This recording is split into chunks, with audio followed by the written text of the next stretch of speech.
Mohon Bapak ya, Ibu fokus di sini, barangkali sudah puluhan tahun ada yang keliru kita. Oke. Pertama, hadis riwayat Aisyah dulu. Rasulullah sallallahu alaihi wasallam ketika beliau hendak mandi janabah, itu yang dilakukan adalah menuangkan air dulu, membasuh kedua tangannya. Oke? Jadi dua tangannya dulu dibasuh. Kemudian setelah itu, ini gambaran umumnya, beliau berwudu seperti wudunya untuk sholat. Jelas sampai sini? Basuh tangan, berwudu seperti wudu untuk sholat. Yang ketiga, dari bejana yang sudah disiapkan itu, kalau kita mungkin gayungnya sudah ada, mengambil sebagian air, kemudian menyela-nyela rambutnya, diratakan dengan tangannya. Jadi tidak langsung menyiram air, Pak ya? Tidak langsung menyiram air, Ibu ya? Jadi yang pertama ingat, air diambil untuk basuh tangan kita dulu. Yang kedua apa? Berwudu seperti wudu untuk salat. Sebentar Pak, itu lewat hadis Maimunah. Oke, saya sampaikan bagian pertama dulu. Nanti diperinci di Maimunah binti Al-Harith. Yang kedua apa? Berwudu dulu. Yang ketiga apa? Menyela-nyela kepala atau rambut ya, rambut kita. Yang keempat, kemudian mengambil air, membasuh, menyiramkan di kepala keseluruhan. Belum ke sini dulu. Belum ke badan ya. Baik. Saya ulangi pelan-pelan. Satu, mencuci tangan. Kedua, berwudu seperti untuk sholat. Ketiga, menyela-nyela rambut, meratakan keseluruhan. Keempat, menyiram rambut keseluruhan di kepala. Setelah itu, baru disiramkan secara keseluruhan. Jelas sampai sini? Disiramkan secara keseluruhan menggunakan sabun dan seterusnya. Ini gambaran hadis yang pertama yang umum sifatnya. Oke? Baik. Coba kita lihat.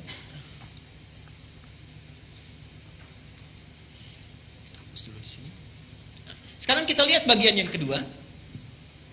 Ini riwayat siapa tadi? Aisyah radhiyallahu anha. Sekarang Nabi sallallahu alaihi wasallam ketika tinggal di rumah Maimunah, okay, kemudian setelah itu berhubungan dengan Maimunah binti Al-Harith, salah satu istri beliau. Kemudian Nabi sallallahu alaihi wasallam melakukan mandi janabat saat itu. Hadisnya diriwayatkan oleh Maimunah dari Abdullah bin Abbas. Abdullah bin Abbas di Al-Bukhari nomor hadis 265. Perhatikan. Sebentar, saya menyimpang dulu pelan-pelan. Ibu masih ingat Bapak kisah Ibnu Abbas itu? Anaknya usia berapa tahun? Baik. Silahkan cek pertemuan kita yang lalu, hadis Abu Daud nomor hadis 1365 itu ya. Ibnu Abbas dalam usia 4-5 tahun itu memaksa ingin tinggal di rumah bibinya Maimunah. Jadi Maimunah ini bibinya Ibnu Abbas.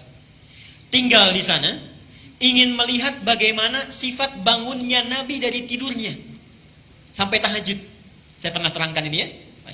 Ibnu Abbas memperhatikan itu, berdiri di depan kamar Nabi, diperhatikan bagaimana kira-kira Nabi bangun tidurnya. Sampai kemudian tahajud, diajak beliau untuk menunaikan tahajud. Ternyata tidak berhenti sampai di situ. Kelak kemudian hari, Ibnu Abbas ini karena sungkan bertanya kepada Aisyah kan, kalau Maimunah itu bibinya, bertanya kepada Maimunah bagaimana caranya Nabi SAW bermandi janabah. Disinilah muncul bagian yang kedua yang lebih terperinci. Satu, kata Maimunah, Nabi SAW bila hendak beliau bermandi janabah, perhatikan, satu, mengambil air dengan tangannya, okay, lalu kemudian mencuci kemaluannya dengan tangan kirinya. Okay. Nah, kalau Bapak tadi sampaikan, kalau ingin cari referensinya, itu bukan riwayat yang Aisyah, tapi riwayat Maimunah binti Al-Harith. Ini bagian yang pertama. Yang kedua, hampir mirip dengan yang tadi, menyela-nyela bagian rambutnya. Okay. Bagi perempuan, ada dua cara. Boleh diikat, dikepang. Karena Maimunah itu juga pernah diikat, dikepang. Langsung bertanya pada Rasulullah, ya Rasulullah, apakah saat mandi perlu aku uraikan rambutku? Kata Rasulullah, tidak perlu. Cukup kamu guyur semuanya itu, dan bila telah merata, sah mandimu. Jelas ya? Baik. Kemudian setelah diratakan, lebih baik kemudian bisa diuraikan. Setelah itu selesai, kemudian diguyur. Selesai sampai sini, baru kemudian berwudu seperti wudu layaknya sholat. Tapi kaki belum dibasuh. Kaki belum dibasuh. Saya ulangi. Ambil air, basuh kemaluan dengan tangan apa? Kiri. Setelah itu menyela-nyela kepala. Setelah itu ambil air, kan? Basuh, baik siram, berwudu seperti layaknya wudu, akan sholat, tapi kaki kita belum dibasuh. Jadi cuma sampai telinga ya. Baik. Setelah itu siramkan secara keseluruhan. Terakhir setelah selesai baru cuci kaki.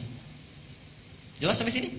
Nah, ini bisa ditemukan di Al-Bukhari nomor hadis 265. Nah, dari sinilah kemudian ulama menggabungkan kedua hadis ini, dibuatlah susunan yang lebih lengkap. Pas ya? Baik, jadi dari yang pertama kalau kita gabungkan dua hadis ini, pertama mengambil air, cuci tangan dulu, riwayat Aisyahnya. Setelah tangan dicuci kemudian mencuci kemaluan. Setelah itu selesai, ada yang terlewat tadi. Kalau di zaman Nabi, setelah mencuci kemaluan, dibasuh dengan air, lalu Nabi menepuk-tepukan ke tanah atau ke tembok. Ya.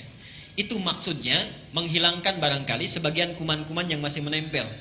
Sifat tanah kan bisa menghilangkan, karena dulu belum ada sabun seperti sekarang. Nah, kalau bapak ingin ikut, ibu ingin ikut sunnah Nabi, ikuti dengan cara yang cerdas.